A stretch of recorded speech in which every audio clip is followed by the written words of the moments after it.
Assalamualaikum warahmatullahi wabarakatuh. Izin memperkenalkan diri, nama saya Rahmalia Putri, NPM 20210100216, Prodi Hukum Keluarga Islam, Fakultas Syariah, kelas C, semester 6. Di sini saya akan menjelaskan sedikit materi tentang pendekatan filsafat hukum atau ilmu hukum dan ilmu sosial. Yang pertama yaitu ilmu hukum.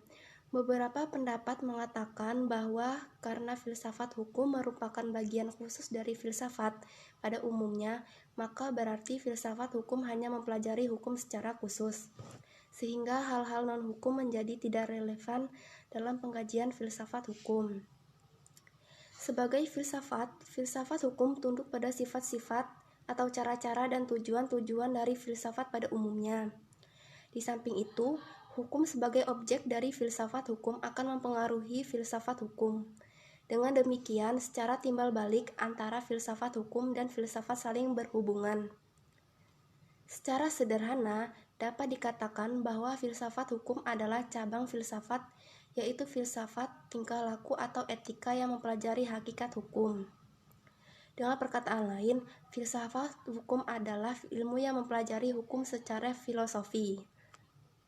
Jadi, objek filsafat hukum adalah hukum dan objek tersebut dikaji secara mendalam sampai kepada inti atau dasarnya, yaitu disebut hakikat.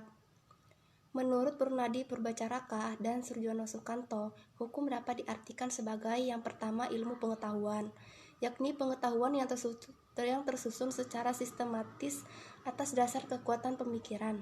Lalu yang kedua, disiplin, yakni suatu sistem ajaran tentang kenyataan atau gejala-gejala yang dihadapi.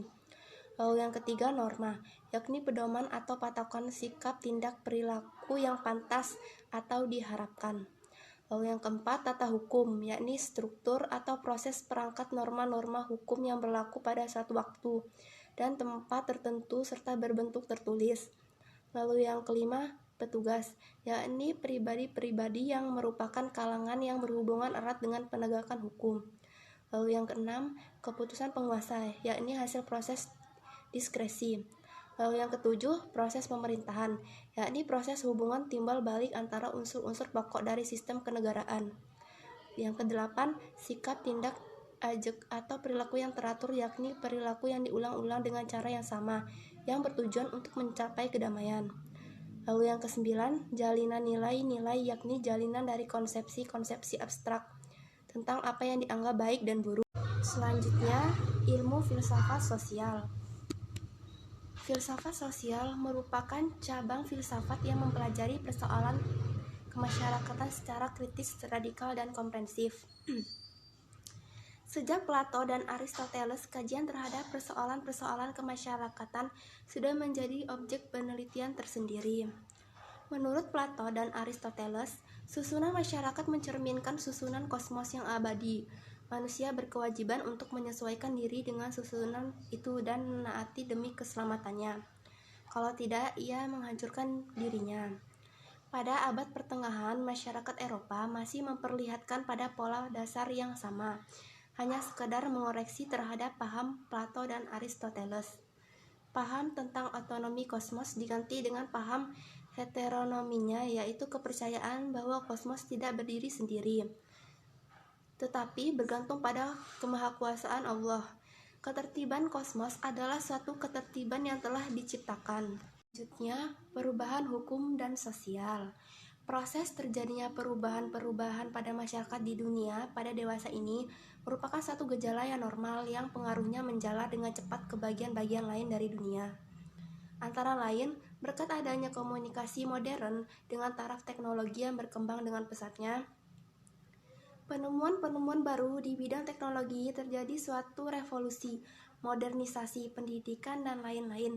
Kejadian yang di suatu tempat dengan cepat dan dapat diketahui oleh masyarakat-masyarakat lain yang bertempat tinggal jauh dari pusat terjadinya peristiwa tersebut di atas. Perubahan-perubahan dalam masyarakat dapat mengenai nilai-nilai, kaidah-kaidah, pola-pola perilaku, organisasi, struktur lembaga-lembaga sosial, stratifikasi sosial, kekuasaan, interaksi sosial, dan lain sebagainya.